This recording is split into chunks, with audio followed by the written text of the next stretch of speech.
欢迎来到月食工作室，我是 Kenny。应该有好一阵子没有带大家来逛逛表店，看看手表了。那我现在人就是在西门町的 Seiko 西门旗舰店，那来带大家看看一些新的手表。那我们也同时有邀请店长 Michael 来帮我们介绍一些手表。好，各位月食工作室的观众朋友，大家好，我是 Michael。今天很高兴可以帮 Kenny 以及月食工作室的各位观众朋友来替大家介绍一些 Seiko 稀奇古怪、好玩的手表。从这边都是 Seiko 的潜水表 Prospex 系列，但是我今天会帮 Kenny 介绍就是这边这一柜呢，就是只有旗舰店才有的 LX 系列。那这3只是他们最有名的潜水表。罐头，这是帝王鲔鱼罐头，帝王鲔鱼也就是深潜1000米的机械鲔鱼。然后呢，上面这只黑的跟下面这只蓝的呢，就是在全世界的潜水表界都非常有名的 Marine Master， 在台湾我们叫大 MM， 大 MM。对。然后 Sumo 的话，Sumo 在这边，这里，对，这3只都是 Sumo， 也就是相扑。那在台湾的昵称就叫小 MM。哦，对。那当中最特别的就是这个 LX， 这个是去年才推出的一个全新的系列，那也是在 Prospex 里面来讲，就站在 Prospex 系列里面最顶规的运动表。那我看到这柜它上面写这个是2019，没错，最佳潜水表，这就是这只。这个来，我拿出来给你慢慢的解说。我戴手套了，要戴手套啊！每一只表我们都要尊敬啊。这就是刚才你想要知道的这一支，2019年瑞士日内瓦钟表大奖的最佳运动表奖，就是这一支。这一支的整个的表型，它是根据1968年 Seiko 很有名的一支潜水表，叫做 Professional Divers， 也是第一支的 Hybrid 潜水表所衍生出来的。然后在去年呢，是由日本非常有名的国际设计大师，叫做奥山清行先生操刀所设计出来整个系列。为什么说这支其实很有传承？在2018年的时候，我们刚才讲的，就1968年 Seiko 的 Professional Divers，Seiko 的一个划时代的一个潜水表，最经典的。对，它2018年复刻。在2018年的同年，它得到了瑞士日内瓦钟表大奖的最佳运动表。在2019年，这一支传承了那一支1968年的 Seiko Professional Diver， 再经由奥山清行先生再加以操刀，让它变成一个崭新的面貌，也得到了2019年的最佳运动表，奖项都是一样的，都传承，非常好的一个传承。那其实我们可以看到这只手表，其实这只手表它的整个的切削的部分，然后你看整只手表是白钛。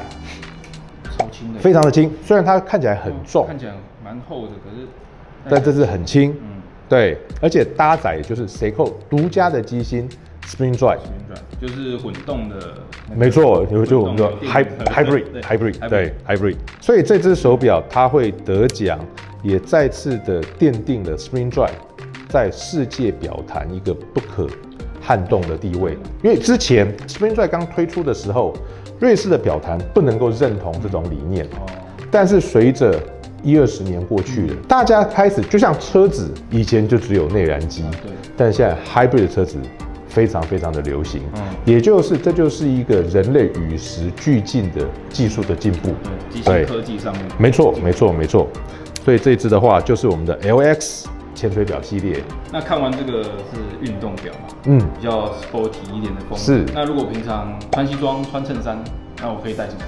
没问题，来，跟我来。Kenny， 那我就是来帮你介绍，在这个系列叫 Seiko Presage，就是我们在 Seiko 的系列里面比较可以搭配正装的一些表款，比较斯文一点。大部分99%都是机械，1% Spring Drive， 没有石英，找不到石英，机械为主了。对，机械，然后1%的 Spring Drive。那这边我觉得比较有特色的就是上面这一层，我觉得很好玩的。那这边我们可以看到有白珐琅有咖啡色的珐琅，有蓝色的珐琅，有绿色的。这边有没有你觉得比较好看的？我们挑一支，我们来细细分解。蓝面表，好，我看现在最流行的蓝面，对，蓝面表。好，这一支蓝面，你内行哦。你有没有看到这个蓝色？哦，它有那个，你有没有看到里面有花纹？对，这个叫什么？放射状的花纹这个叫做七宝珐琅。七宝珐琅是一种技艺。那这支面盘呢，是由日本的安藤七宝店烧制而成的。这家店在名古屋100多年的历史。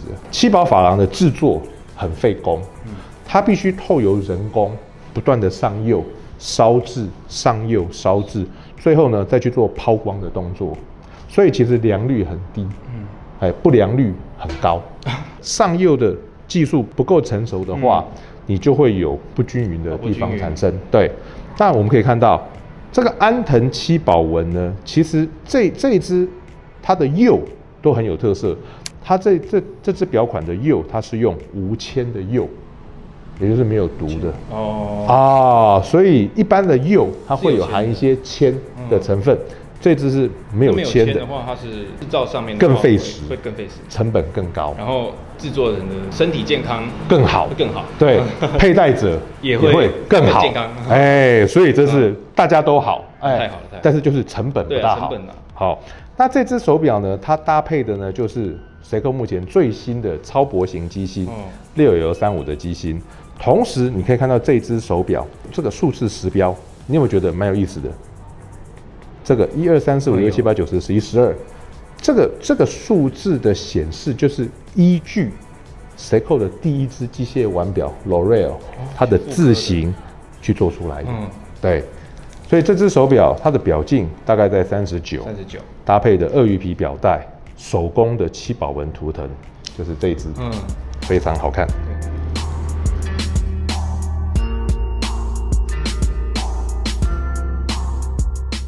那我们已经都来到了 Seiko 的旗舰店，是。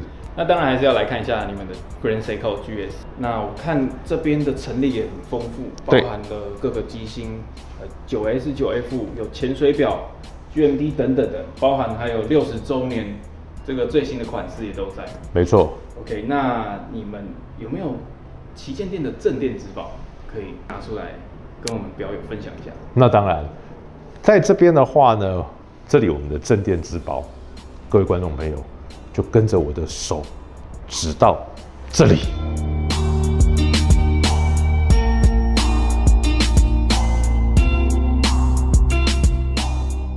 天，你看哦，这只手表8月链的手表是在2017年Grand Seiko 独立出来的时候，当时的一个大作。那我们可以看到，来看您仔细看这只手表的面盘，这就是长野的夜空。长野，那为什么叫长野的夜空呢？因为这只手表它是来自于长野县岩尻市，它的 Micro Artists。那这个表坊你可以看到，就在我们的面盘的下面，这就是他们的徽记。微型工艺大师制表坊的徽记。对，没错。那在这个桥板的这个边缘，就是富士山。有没有看到啊？然后呢，在这边其实就是太阳就渐渐的要落到富士山下面的时候的样子。然后呢，这些栏杆针代表的就是在傍晚上的时候，他们的什么夜景？这边所呈现的是夜景，对，所以就是天与地的一个完美的结合。这只手表的寓意是这样子的。同时，你可以看到，在这个桥板切削的地方，这全部都是用龙胆木的筋去磨出来的，非常的费工。但是它所做出来的这种浑圆的感觉，绝对不是金属的加工工具所能做出来的。那搭配的就是整支18K 的锻造玫瑰金，锻造的密度就会比铸造要来得高很多，扎实的很多，相对来讲用的金子也多很多。所以在贵金属来讲，锻造的贵金属一定会贵很多。对，因为没办法，一分钱一分货，成本都压在里面。是，所以这支就是我们的镇店之宝，玫瑰金8日链。对。OK， 那听 Michael 介绍完你们的镇店之宝，实在是很喜欢。可是我这个口袋可能没有那么深啦。比较有兴趣的还是刚刚那个潜水表，2019年对日内瓦最佳的运动表，没错。我很期待下次来还可以看到它，就是你的了，好不好 ？OK， 那你就帮我留一下，下次来再来找你 OK 聊天，好喝茶 OK， 谢谢 Kenny，好，下次再见，再见。